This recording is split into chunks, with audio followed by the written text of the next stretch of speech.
Il est beau, hein. Ah, j'ai retrouvé ce maillot-là, je sais pas si je le mets souvent, je crois pas. Mais il est pas mal, hein, le petit maillot rouge. Et évidemment, bonjour à tous, et oui, en tant que youtubeur et fan du Stade Rennais, je ne pouvais pas revenir sur cet immense exploit Enfin, exploit, j'exagère peut-être un peu, mais cette énorme performance du Stade Rennais qu'ils ont réussi en 16e de finale contre le Betis Séville. Alors, on va revenir sur cette double confrontation, et aussi parler un peu du match de la double confrontation qui va avoir lieu face à Arsenal, parce qu'il y a quelque chose à dire. Mais voilà, en tout cas, qu'est-ce que ça a fait plaisir cette victoire rennaise, hein. Ah, ils sont beaux les petits Rennais là. Ouais. Bon, moi qui aime bien les versions, enfin garder les unes de certains matchs, je crois que je me suis fait avoir parce que il n'y a plus le titre. Bon, en même temps, avec Rennes, c'est un peu normal qu'il n'y ait pas le titre. Lol. Non, bref, c'était. Alors, on va revenir sur ce match. Alors, oui, il n'y a pas eu de vidéo la semaine dernière parce que, à la base, je voulais parler des performances qu'avaient donc fait les clubs français en Coupe d'Europe parce que je voulais aussi parler de Paris et de Lyon. Mais avec Rennes, avec ce match fou à l'aller, je sentais bien que ça allait pas se finir comme ça. Il y avait des signes qui poussaient à l'optimisme. Enfin bref. Donc revenons un peu sur ce match d'hier et pour revenir dessus, alors c'est pas une façon souvent que j'aime de parler des buteurs, mais là je trouve que ça va être bien, on va parler des 3 buteurs rennais parce que ils symbolisent un peu pour moi 3 choses du Stade Rennais en ce moment et sur ce qu'ils ont fait depuis le début de saison. Alors celui que j'ai envie de mettre en valeur en numéro 1, c'est Ramy Bensebaini, celui qui a marqué le premier but. J'ai envie de le mettre en valeur par rapport aux 2 autres buteurs et par rapport au reste de l'équipe, parce que déjà pour moi c'est l'homme du match côté rennais, même si pour l'équipe c'est Ben Arfa, ça on va y revenir un peu après. Mais Bensebaini, si c'est le joueur du Stade Rennais, que ça soit avec la Mouchi ou depuis l'arrivée de Stéphane, qui a toujours été régulier, sûrement le Rennais le plus régulier cette saison. Parce qu'on voit, il y a beaucoup de joueurs qui ont eu des coups de mou. Un Koubek, évidemment, il a eu des gros coups de mou. Niang, j'en parle même pas. Au milieu, même André Grenier, même s'ils ont été plutôt bons, ça n'a pas toujours été exceptionnel. Même s'ils sont très bons, mais évidemment, ils ont eu quelques irrégularités. Bensebaini, j'ai pas souvenir d'un match où il soit passé totalement au travers, ce qui est le cas des 3 quarts de l'équipe. Hein. Même Bourigeaud, qui est excellent, le début de saison, il avait été complètement raté. Enfin voilà, je trouve que ça a été sûrement le meilleur Rennais selon moi hier soir. Et c'est bien qu'il a été mis en valeur parce qu'il fait une bonne saison sur la lignée de ses dernières avec Rennes. Mais cette saison, je trouve qu'il a grandi un cap et que son retour à la place de Zéphane a fait du bien. Parce que Zéphane, même s'il avait fait une passe décisive pour une au match aller, il avait énormément souffert face à Lainez, le jeune Mexicain. Et beaucoup de dangers étaient venus de son côté. Enfin bref, pour moi, Zéphane, c'est pas que c'est mauvais, hein, mais par rapport à Bensebaini, c'était un retour gagnant, je trouve. Deuxième joueur qui a marqué donc le but qui a marqué pour le Stade Rennais hier, c'est Adrien Hunou. Alors j'ai envie d'en parler, de le mettre en avant lui aussi parce que j'aimais bien Lamouchi et une de ses trouvailles à Lamouchi, c'est qu'il avait mis Hunou en pointe avec le Stade Rennais en fin de saison dernière. Avant, depuis qu'il est formé à Rennes, Hunou, même quand il était prêté à Clermont, il jouait soit milieu offensif ou sur les ailes, que ce soit à gauche et surtout à droite. Mais on le faisait jamais jouer en pointe et c'était une des trouvailles de Lamouchi qui l'avait fait titulariser les 3 derniers matchs de l'année dernière en pointe et il avait marqué sur les 3 matchs.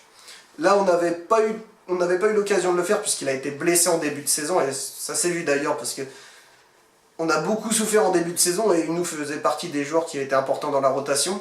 Et depuis qu'il est revenu de sa blessure, il enchaîne buts, que ce soit en Coupe de France, en championnat et même en Europa League.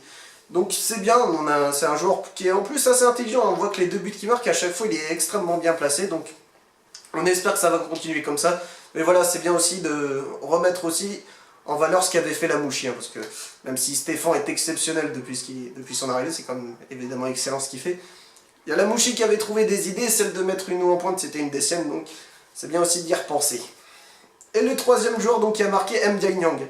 Alors M'Diaye Niang, c'est à mon avis le symbole du Stade Rennais, hein, même si du Stade Rennais de ses débuts de saison et qui a changé en 2e, même si tout n'est pas encore parfait.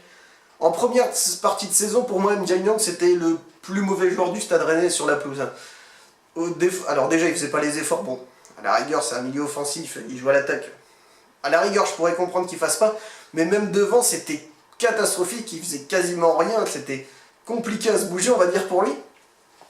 Et depuis l'arrivée de Stéphane, depuis qu'il a mis un gros coup de canon contre Guingamp, il s'est métamorphosé, il marque très souvent et beaucoup plus actif dans le jeu, et ça se ressent d'ailleurs aussi pour lui devant, il est beaucoup plus précis et est en nette amélioration. Donc c'est un des symboles du Stade Rennais qui, première partie de saison calamiteuse, et là qui est en train vraiment d'être très très performante sur ces derniers matchs.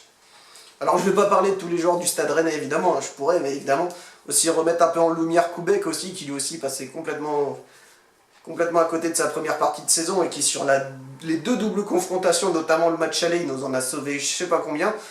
Donc bravo à toute l'équipe, évidemment les autres, hein, Da Silva, Grenier, Bourigeaud, et voilà. Et si on veut juste, je vais juste accorder un petit peu de temps au Khatem Ben Arfa, mais ça on parlera aussi pour une prochaine vidéo un peu plus longue sur ce sujet technique. Pour l'équipe, il a eu 8, mais pour moi, il a fait une très grande première mi-temps à Khatem Ben Arfa hier parce qu'il a joué simple et collectif. Donc le problème de Ben Arfa, c'est qu'évidemment on sait qu'il a du talent individuel, ça personne ne le discute. Mais le problème, et notamment ça se voit surtout quand on voit jouer en vrai, c'est que il a du mal à passer la balle quand il faut. S'il arrivait à faire les bonnes passes au bon moment, ça ferait beaucoup d'attaques en plus pour le Stade Rennais. Et on a vu hier qu'en première mi-temps, notamment sur le deuxième but signé nous, quand il joue simple et au lieu d'essayer de dribbler tout le temps, de limite forcer le bloc, il est beaucoup plus décisif dans l'équipe, même s'il n'y a pas eu de passe D sur le deuxième but, même si on a fait un sur le deuxième, mais bon, sur le dernier but, pardon. Mais quand il joue simple, Ben Arfa, c'est excellent. Et on a vu la première mi-temps, pour moi, on peut lui mettre un 9, la deuxième, c'est 5,5, 6, pas plus. Et c'est pour ça que je trouve ça dommage avec Ben Arfa. S'il faisait des matchs du même niveau que sa première mi-temps d'hier, Rennes serait beaucoup plus haut classement, je pense. Hein. Donc voilà, qu'on continue avec ce Ben Arfa là, je pense qu'il a compris que sur des matchs comme ça, il n'y a pas le choix. Mais qu'il s'inspire de cette première mi-temps qui a été vraiment excellente. Salué d'ailleurs par l'entraîneur du Betis. Alors, Rennes va donc affronter Arsenal en 8ème de finale. J'ai envie de dire pour moi qu'Arsenal n'est pas le pire tirage au sort. C'est peut-être pas le meilleur, mais c'est loin d'être le pire. Car pour moi, il y a un grand favori, enfin un favori plus que... Il y a un gros favori, un outsider on va dire, et après, il y a quelques équipes. Mais on va dire que pour moi, l'adversaire numéro 1 qu'il fallait éviter, c'était le Napoli. Parce que Naples, hein, on a vu en Ligue des Champions, ils ne sont pas passés parce qu'ils sont tombés dans le groupe de la mort, avec Paris et Liverpool notamment. Mais quand on voit les arguments offensifs notamment qu'ils ont, hein, ils ont Mertens, Insigne entre autres, même en défense ils ont Koulibaly qu'on a beaucoup entendu parler ces derniers temps, ça pour les bonnes raisons, mais aussi parce que face à Paris ça avait été aussi un monstre défensivement. Mais voilà, Naples est pour moi le gros favori, ils sont bons dans toutes les lignes. Et il fallait éviter aussi le FC Séville qui évidemment en Europa League, c'est peut-être le club qui a le plus d'expérience vu combien ils en ont gagné. Mais voilà, on a évité ces deux équipes. Alors Arsenal, le problème d'Arsenal, on va dire, c'est qu'on croit souvent en eux, hein, les Français, parce que la grosse communauté de joueurs qu'il y a eu Arsenal, Arsène Wenger aussi, l'entraîneur, enfin, l'époque Thierry Henry, Patrick Vieira, on a un petit attachement par rapport à Arsenal, beaucoup de supporters français. Mais le problème d'Arsenal, c'est que c'est bien, mais ils n'ont pas de top référence à tous les postes. Enfin, je veux dire, en attaque, c'est bien, ils ont Lacazette et Aubameyang, c'est une bonne attaque. Évidemment, bon, Ozil, c'est un coup ça va pas, ça va pas souvent ces derniers temps. Mais voilà, ça peut se faire pour Rennes, c'est sûr qu'ils seront pas favoris, il faudra faire une encore plus grande performance que face à Séville. Mais pour moi, Rennes peut passer face à Arsenal, hein. C'est loin d'être le tirage catastrophe. Arsenal, c'est pas moi. Pour moi, c'est dans le deuxième chapeau des favoris que je parlais, où il y en a aussi Chelsea notamment. Mais voilà, je pense que Rennes va pouvoir le faire. Et c'est loin d'être impossible. Mais par contre, il va falloir qu'ils maintiennent leur niveau de performance qu'ils ont eu lors du 16e de finale retour.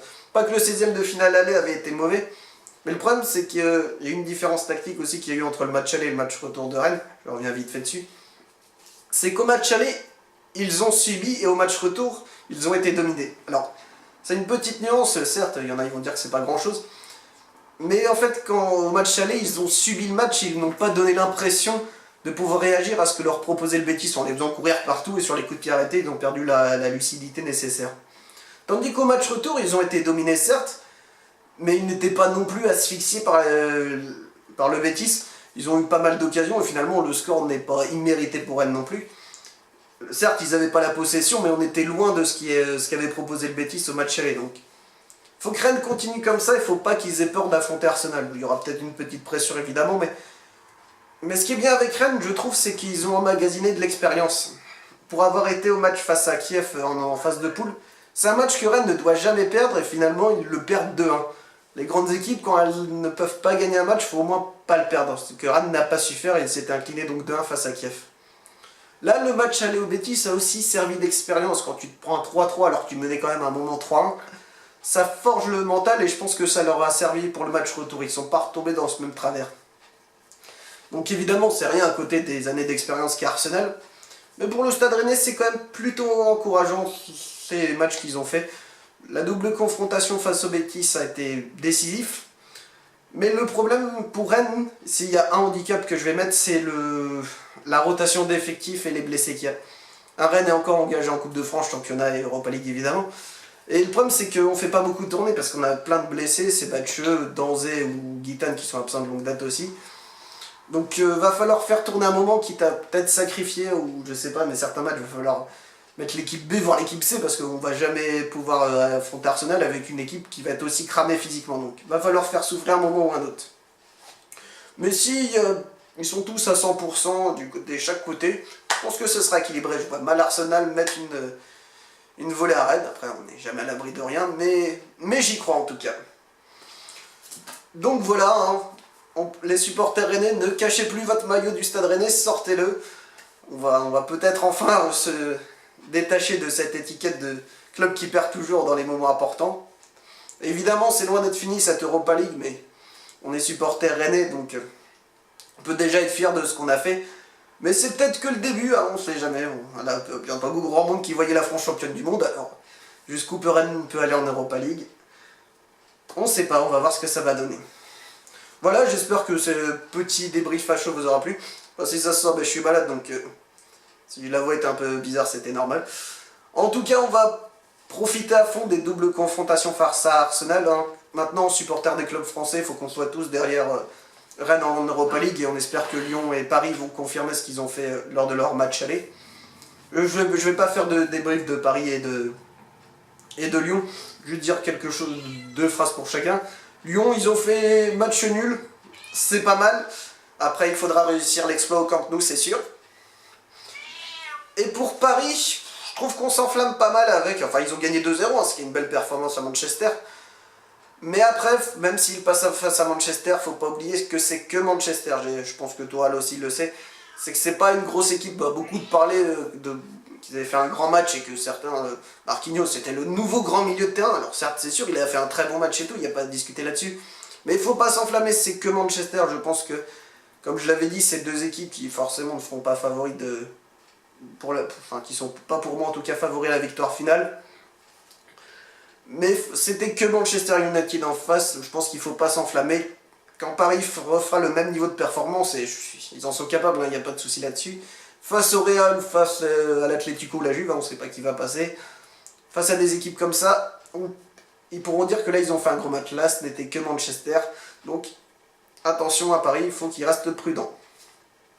Donc voilà, j'espère que cette petite vidéo vous a plu. Donc tous les supporters, on va profiter de tous ces matchs de Coupe d'Europe qui en ce moment font notre bonheur. Nous on se retrouve très bientôt et en attendant, ne faites pas trop les foot.